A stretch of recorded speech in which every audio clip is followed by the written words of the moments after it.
Very much. Mr. Speaker, I rise today in support of the Music Modernization Act. I also come from one of those districts that is a hub.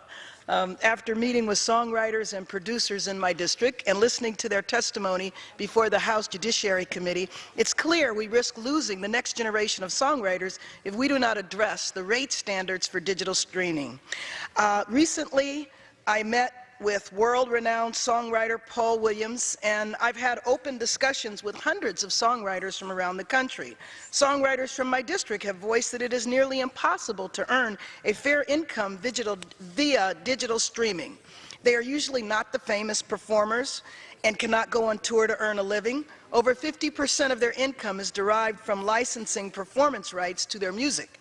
One of my constituents, Michelle Lewis, shared that she made just $3.78 for 1.3 millions of streams of her work on one streaming service. As the Grammy Award-winning artist and songwriter Neo stated, even if you write a hit song that's streamed millions of times, you're still not going to earn enough to pay rent from streaming.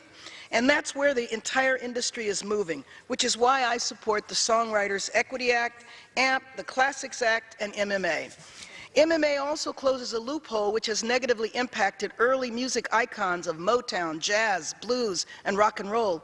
According to Grammy Award-winning artist Dionne Warwick, how could it be that 1979's I'll Never Love This Way Again received compensation, but 1969's I'll Never Fall in Love Again does not?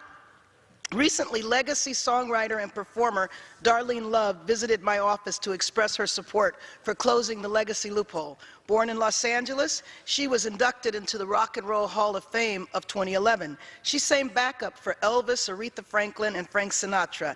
After decades of listening to her hard work being streamed without being compensated, with the passage of MMA, she and other songwriters will finally have access to the fair compensation they deserve. If we are serious about supporting a next generation of songwriters, then we must continue to address antiquated, though well-intentioned laws. Thank you, Mr. Speaker, and I yield back.